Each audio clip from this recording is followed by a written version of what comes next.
Welcome to the MS&Me Radio Network, a division of the Multiple Sclerosis Global Support Network. The following program broadcast is an original creation by the broadcast entity. Discussion within the following broadcast should be used for informational purposes only and is not a substitute for professional medical advice or consultation. Before considering application of any broadcast content in the following program, please consult your healthcare provider. If you feel you are having a medical emergency, please contact your local health services for immediate assistance. MS&Me Media and the Multiple Sclerosis Global Support Network do not guarantee or warrant the accuracy of information in the broadcast to follow. The Multiple Sclerosis Global Support Network provisions broadcast services to program hosts. Information discussed in the broadcast does not necessarily reflect the views, opinions, or goals of the network and are solely those of the show broadcast host. Should you wish to host a broadcast, please visit our website at msmemedia.com and submit a request to become a program host. We thank you for listening to the MS&Me Radio Network. Enjoy the show. Hi everyone, and welcome back to the Positively Different MS show, which comes to you all the way from Scotland in the United Kingdom and hopes to offer you news, information and most definitely a different perspective on living your life with multiple sclerosis. Welcome back everyone. My name is Patricia Geigen and I'm an author and a busy mum. My debut book, Born Together, was released in May this year and it shares my journey and all the tools I have found to help me manage my MS and be able to do things to the best of my ability. Over the weeks and months we're going to learn about all these different things. The Positively Different show focuses on my MS jigsaw, which is all these pieces I have gathered over the last 11 years of living with multiple sclerosis, to manage my symptoms but also live a full and active life, the best of my ability with multiple sclerosis. Life with MS is a circuitous journey, and whilst we may not be able to stop the direction of our journey, I have learned in my own personal experience we can help and guide it and steer things in a different and better direction. A direction that helps our MS bodies function at their optimum and helps us to reach our highest point of well-being.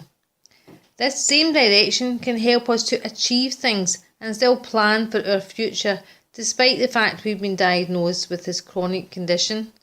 We have already looked at complementary health and yoga in the last couple of weeks on this show and how they can influence our lives with MS. This week I'm going to look at food and nutrition and how that can impact on our bodies and our life. So the big question is, what is the best diet for multiple sclerosis? There are so many theories out there, different MS diets, people telling us what's the best thing to eat, what we should drink, what diet we should follow. Many individuals follow some of these diets and they are in remission fully from MS symptoms, and they can do lots of physical challenges and achievements. Those types of people and individual cases are exceptional. They are fantastic and they're very exciting for the individual. And I hope that people who can achieve these things go on and on despite the fact they have MS. But for me, and in what I have experienced over the last decade, is that there is no size-fits-all diet and exercise plan.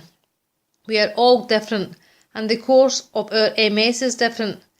This is a very crucial point in our MS journey and we need to recognise and once again celebrate difference. Personally, I have followed a strict MS diet and exercise plan for the last 10 years. I follow the SWANK diet with a plant-based vegan focus. I have taken the recommended supplements as well as adding in additional supplements that have been suggested along the way to help MS. I am dairy-free, I am gluten-free, and more recently I am legume-free. All my meals are home cooked and I do not eat processed foods. I would say that I have at least 10 to 20 fruit and vegetable portions every day. I juice fruit and vegetables and focus on anti-inflammatory juice combinations. I have worked out at the gym for many years and now I exercise at home because that is more convenient and more suitable to the change in my life circumstances over the last few years. I do yoga, strength exercises along with my exercise bike, which sits as part of my living room furniture. I jump on and off it throughout the day when I've got a few minutes spare. I swim every week. I meditate and I'm mindful. These are all parts of my MS jigsaw and help me manage and reach my optimum well-being, just for me, for Patricia, what I can manage. They allow me to live a full and enriched family life, and my body works well for me. I manage to avoid a lot of infections, and I don't pick up that many bugs and bacterial infections. Overall, I keep as well as Patricia possibly can. But I have to say clearly and honestly to all of you that despite my diet, which I work hard on, my exercise routine, the supplements I take, and everything else that I do, I can't work out at the gym. I can't do CrossFit training, climb mountains, cycle, and all the other things that many people with MS can do and achieve, even including going out jogging. Personally, I can't run. I can't even walk freely and swiftly. I say a huge congratulations to all the people who can, and they show that these things are possible for some individual bodies where the course of their MS allows it, but they are not possible for everyone. So we must not compare ourselves with other people. We must not wonder why we can't achieve something that someone else can. I believe this is a crucial point in our journeys to make us feel good about ourselves first and foremost, that we firstly accept ourselves and our own bodies and how it works and what we can do and achieve. We must then do what we can to make our bodies work is better and reach their full potential with MS. That is what my MS jigsaw is for.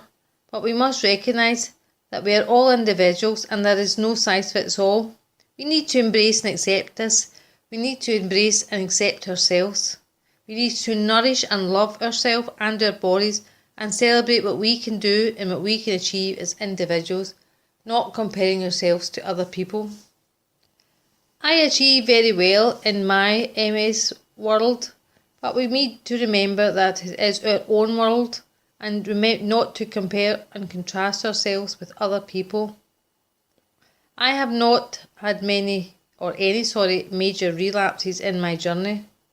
I keep well generally and I don't pick up many infections, but my walking is very wobbly. My walking is laborious at times. It's definitely slow and I do need a helping hand with my walking to support and balance me much of the time. That's why I refer to myself as differently abled. I have had unhappy and unsavoury falls and bumps in my journey. And when fatigue strikes, yes, it strikes, and my body just isn't participating any further that day. But these are all personal to me and specific to my journey. I have to accept them as part of my MS journey and who I am now. But within that, my aim is to reach my optimum well-being, both physically and mentally, and I do this through my MS jigsaw.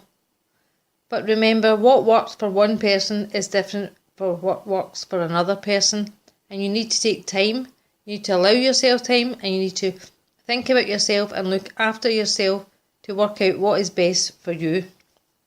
I want to show you through my MS jigsaw how you can help reach your optimum and live the best quality of life for you with MS. But please compare yourself to no one and compete with no one. Don't even compete with MS. Work together and be kind to yourself first and foremost. Despite everything that has happened, this is still me, this is still my body, and I need to love and look after it as best I can. And so for all those reasons, I have decided this week not to interview any what we would call expert on food and nutrition. Someone who would maybe have a prescriptive diet and exercise regime. Instead, Margaret Han is going to talk to me and ask me some questions about my journey with MS and the changing role diet and exercise has played in it. What I have learned and possibly ways forward for you to help find your optimal well-being. I decided to just talk about it myself, based on the fact that I believe very, very passionately that this is about us as individuals and no one can really tell us what we should do and what we should eat. We need to find out ourselves. Well, I didn't need to travel far for this interview today. Here we are at Patricia's kitchen table and we're going to talk about diet and nutrition. So, Patricia, when and why did you decide to look at and focus on your diet after being diagnosed with MS? Well, that was actually on the day that I was diagnosed. I came home and immediately thought about going to a bookshop to see if I could find a book just to give me some ideas on how to move forward immediately. My instincts told me to look at myself and just to think about what goes into your body to improve and influence its output and its ability. And that's something I probably did throughout my life when I was really doing a lot of exercise. And I just took the same theory immediately that day, and I thought, what first things first is to look at what do I put in my body will predict and allow what my body can do.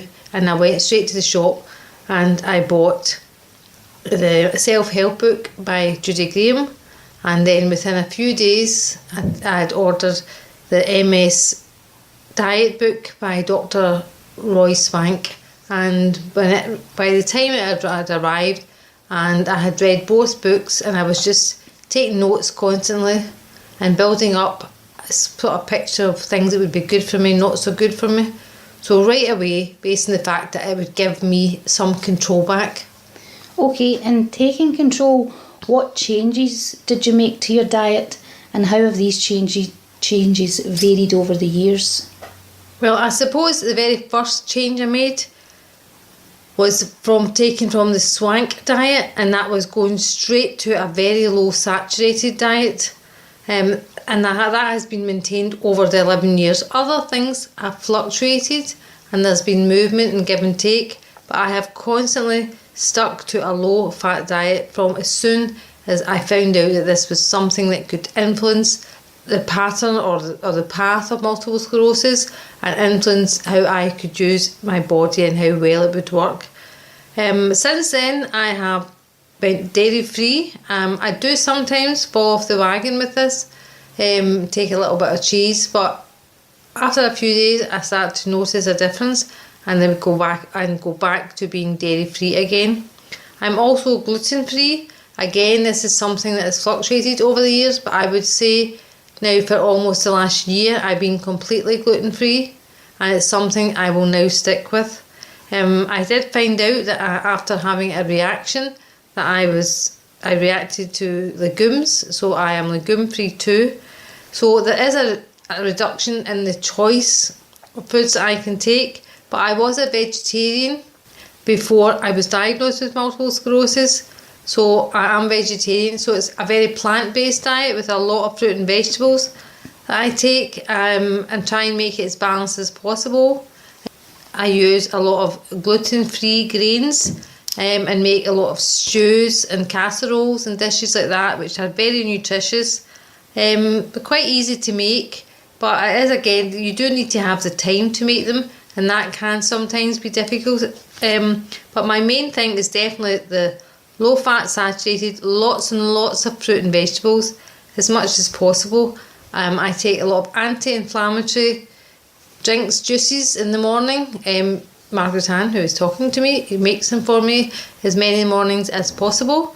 I take a lot of ginger and all anti-inflammatory fruits and vegetables, and I would recommend people look up to follow an anti-inflammatory diet, as this is very helpful. When you're speaking there, you're giving advice, but what would be the most helpful positive tip that you could give when it comes to diet and nutrition with multiple sclerosis? I suppose for me, the first months and probably years, first couple of years, was most difficult time when I was really trying to get to know this new thing had entered my body, and I was trying to get to know what things would affect it in a negative way and what things would affect it in a positive way. So the positive tip I would give is maybe to take some notes, maybe keep a diary, try and find out information about what you eat and drink and how that impacts and affects you. I'd possibly recommend trying to go for a food intolerance test. This can be a quicker way to find out that information. so that you then know, well, if I eat that, this was, you'll get an idea of what the effects will be. So I would say that would be the most important, that would be the biggest tip I could give to people to get to know your body. Take some notes, diaries, or go for some food intolerance testing.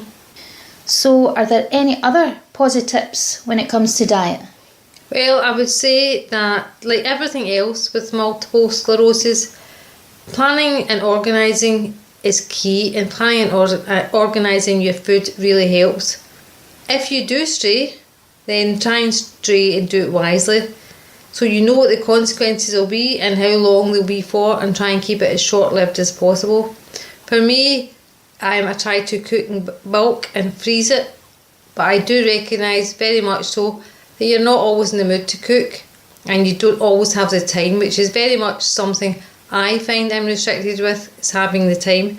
So there are restrictions you need to work around, but I would say planning and organising, I'm afraid, is the only way to actually get around that and try and be on top of it and be working in advance, because I need to plan what I'm going to eat tomorrow. I can't just turn up and expect to have lunch if I'm going to try and keep to my diet, which does in effect keep me well.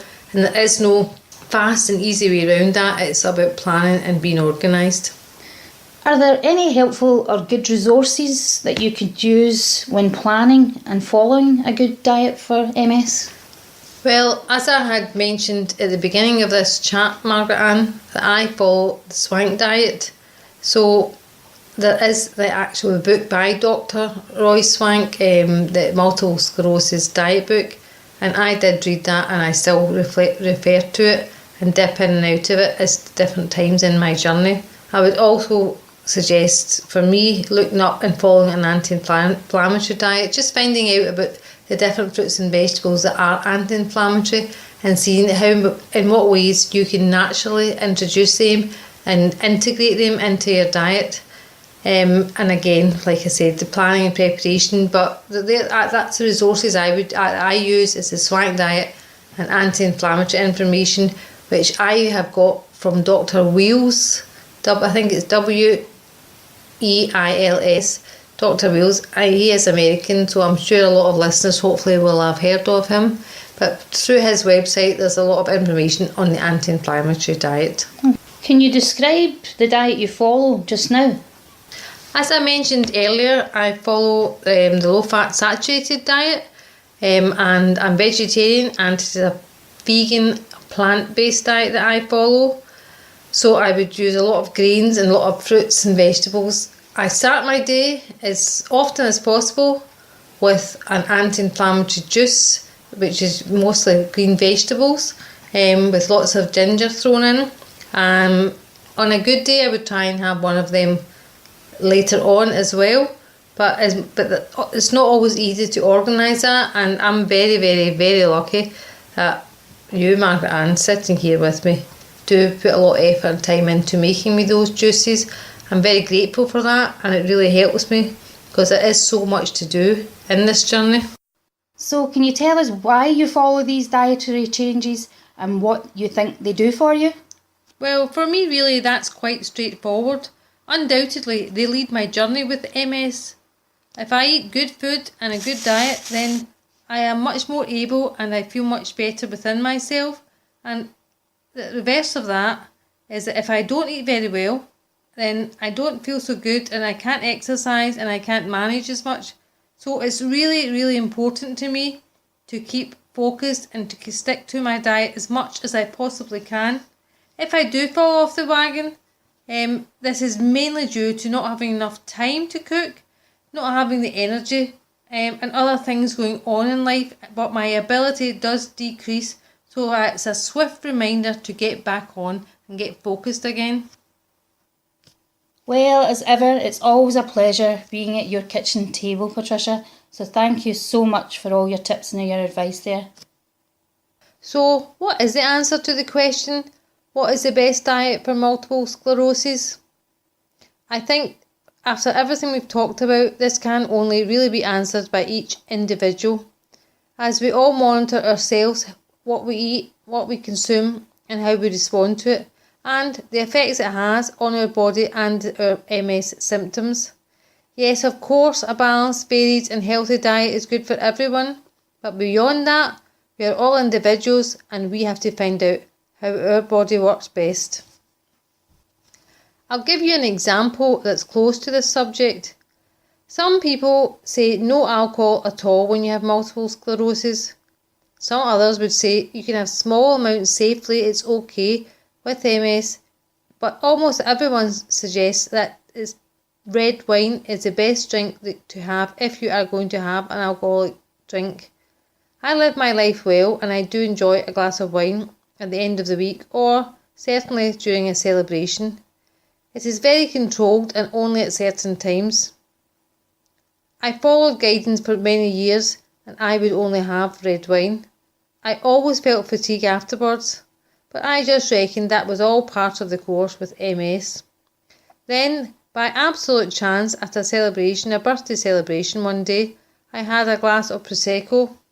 There was no immediate fatigue and no sluggishness as the evening progressed. I did not actually have any negative effects of having that glass of Prosecco. So I made a change then as a result of that, and now if and when I'm having a glass of wine, I will have cava, Prosecco or even champagne on the very special occasion. That was all about me finding what works best for me and not just accepting the general guidelines, which I had done for some time. Not having red wine, of course, will work for a great many people, but what this showed me and what this points out for everyone is that there is always time for us and a space for us to look a little bit further just to check what's exactly right and best for us as an individual. I have to stress I always only have a small glass or two early evening with lots of water and healthy foods. This is always controlled and I stay on top of things. Life is for living, however, but I do it wisely. Can I just throw in at this point that I am actually going for an updated food intolerance test in 2 weeks' time to help me become more aware and just in case there's been any changes in my tolerance to different foods so that I can stay on top of things. So can I just say to everyone, think about what you eat and drink and how it affects you. Try to make the best diet plan and the best choices so that your body can work at its best. You may need to monitor this, record your responses, but it's a very worthwhile task. Good luck with finding out what's the best diet for MS for you as an individual, because only you can do that. And now for this week's positive tip.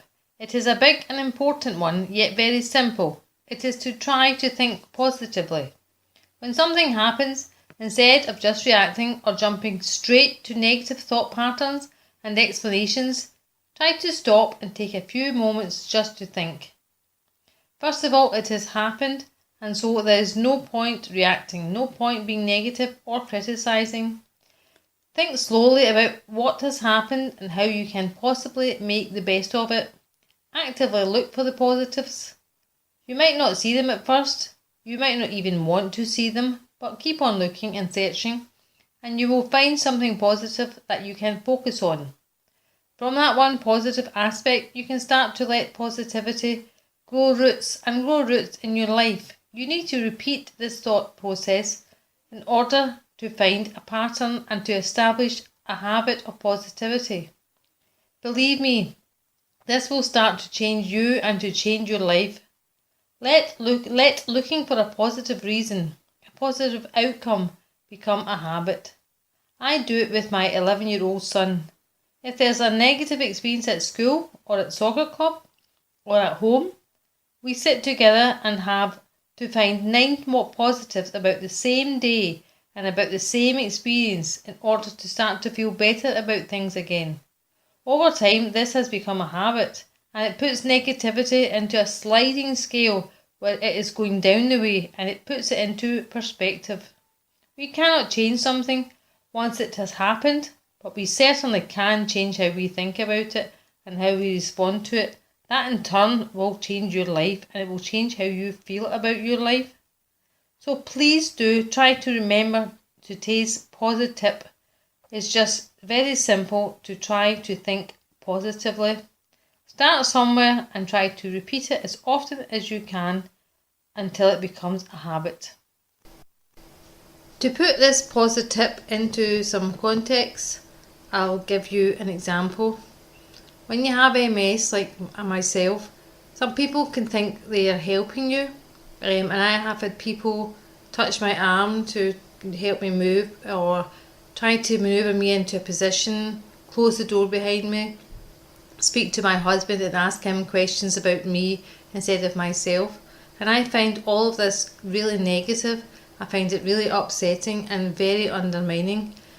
So I have had to spend a lot of time working on myself to become resilient and to become confident. Now I would not allow a situation like that to pass without being assertive and saying to the person, that's inappropriate, you need to speak to me first, you need to ask me, because I have done a lot of positive affirmations about I am equal, I am important, I am worthy, in order to build up my confidence so that these things cannot continue to occur. So I find the negatives, I have been able to overcome them by really believing myself and building myself up and my confidence, and not allowing other people to undermine me and to put me down, just to give an example.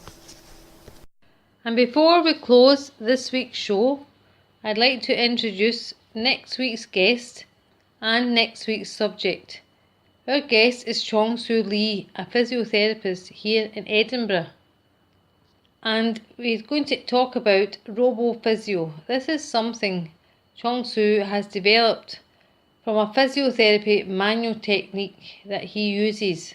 He has developed a spinal massage bed, and I was privileged enough to be the first person with MS to try out this device. The results to date, for me personally, have been very promising. This is not a medical device, this is a therapy to support people and their bodies to remove the stiffness from our spines. I look forward to introducing Chong Soo to you next week, and I am very confident you'll enjoy listening to him and learning an awful lot from him, and learning about RoboPhysio as I introduce it to the global MS community.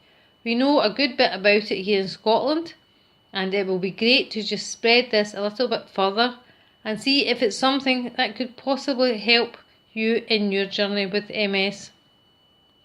And now, could I pass you over to our very own spiritual healer, Lorraine Hudson, who will close today's show with a quote from Elizabeth Edwards.